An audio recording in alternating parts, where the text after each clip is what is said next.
What's up, everybody? It's the Digital World Podcast, and today we're going to be talking about why there's going to be a massive correction on the horizon. But as of now, you should take David Schwartz's advice and really consider de-risking and um and taking profits from cryptos that you may have, because there's going to come a time where we're going to have, I believe, one of the biggest crashes that's going to be coming our way. And this right now, it's nothing in comparison. This is a buying opportunity to buy the dip, as it's so called. Okay, and you see XRP went as low as 90 cents, which is crazy. That's why if you have extra cash on hand, fiat, you have those positions ready for something like this. And people are calling for possibly even down to 80 cents. So it's worth monitoring. But yeah, look at this. It was a major dip, and it's yeah. I never took it out of the realm of possibility that it could reach down to 80 cents or below $1. It was always possible, and it did it. It literally did it. So that's why you always gotta keep your fiat position ready, because it was almost what dollar, it was $1.96, I believe, and it went down to 90 cents. That's more than $1 off. It's like a 60% decrease in price, which it's a bargain. It's really a bargain.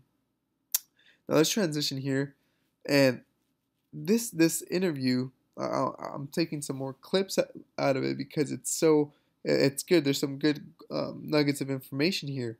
Listen to what Brad Garlinghouse says about what this lawsuit means for everybody in the crypto space, not just XRP. Okay, because if I say it, there's not as much weight to it as if Brad Garlinghouse were to say it. Listen to what he has to say. That it's a slippery slope. Even last week, I think Barry Silbert came out and said it would be, I'm paraphrasing here, but roughly speaking, he said that it would be dangerous for U.S. exchanges to unhalt or relist XRP. And at the same time, he was removing XRP from one of his funds, but adding Chainlink, I think. Well, the clarity doesn't exist for Chainlink. Clarity, it's one of these like, well, wait a minute, did you really think through all of that? And it's one of the reasons why we have tried to, really educate the crypto market at large that this isn't good for the whole crypto industry.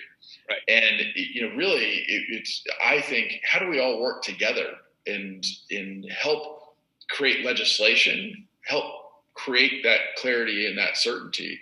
So my ideal outcome, clarity and certainty are first amongst them. How do we get there? Well, as quickly as possible, I want to get there with the SEC so that Ripple can operate effectively, so that lots of other companies that are operating in the XRP ecosystem can operate with that clarity and certainty. But at this point, given they did decide to file the lawsuit, I think we need to either reach a clear settlement that provides that clarity and certainty, or let the judge make that decision. And I want to take you back, and he said from Barry Silbert that it would be dangerous for it. Here, I'll play it again. Chainlink, I think. Unhalt or really dangerous for U.S. exchanges to unhalt or relist XRP. And at the same time, he was removing XRP from one of his funds, but adding Chainlink, I think. Well, the clarity doesn't exist for Chainlink. Clarity, it's one of these like, well, wait a minute, did you really think through all of that? See, and that's the thing. Despite XRP being unlisted, it will be dangerous for these exchanges to relist it. There's really no clarity still, right? But what he's saying is like, but you're replacing with Chainlink, but there's no clarity on that either. So, that's why he's making the point. Well, have you thought through that decision on Barry Silbert's, changing or replacing XRP with Chainlink? And so that's the case. And he even mentions this is not just about XRP. This is about the whole crypto space and the clarity for all these digital assets. And it really is going to set the precedent for who's in compliance and who's not. And that's why we need to pay close attention. And people are starting to wake up to this reality that it's not just about XRP. It's about everyone that's participating in the crypto space. And so that's why I thought I would come and show this additional clip to show you the big correction is on the horizon. And once this clarity and this regulatory framework that's going to be set forth by Gary Gensler is put in motion and enacted, there's going to be a major correction. So that's why you need to take profits and kind of de-risk in a sense, because when it does happen, you can buy at cheaper prices. And that's not financial advice, but you should consider it anyway, because it could help you in the long run. Now, beside from that, it's also what the World Economic and Klaus is bringing to the table that will probably bring a steep correction. Listen to what he has to say, and I've shown this many times. Sufficient attention to the frightening scenario of a comprehensive cyber attack, which would bring to a complete halt to the power supply, transportation, hospital services, our society as a whole. The COVID-19 crisis would be seen in this respect as a small disturbance in comparison to a major cyber attack. And I mean, he could have said it any better. And these are, the people who are in charge of, or who are connected through all the ranks of society.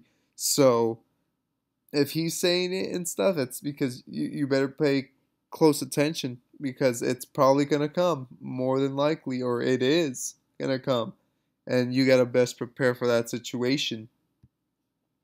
Now, here's Christine Lagarde talking about the economy being on two crutches, being the fiscal and monetary crutches. Now, she says we have a long way to go. Now, I truly believe that this isn't over. This is just the beginning of sorrows, if you will. And it's just a huge mess.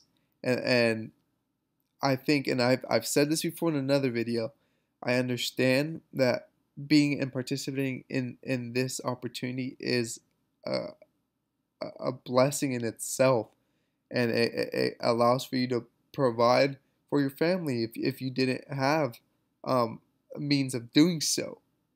But you got to realize that this wealth is abstract. You still need the on-ramps and off-ramps in order to cash out of this investment of yours, right?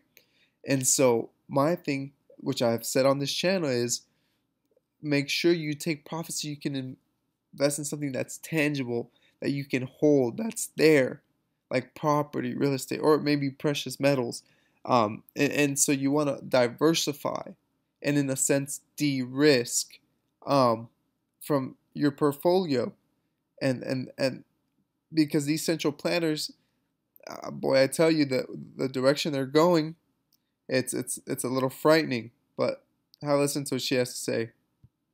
We still have a long way to go until we've crossed the bridge of the pandemic and the recovery is sustainable, solid. I've referred to an economy on crutches, one fiscal crutch, one monetary crutch, and I do believe that this image speaks for itself. The economy of the euro area, the economies of the euro area have to go across the bridge of the pandemic and have to be on solid and sustainable ground in order to sort of walk on a self-sustained basis.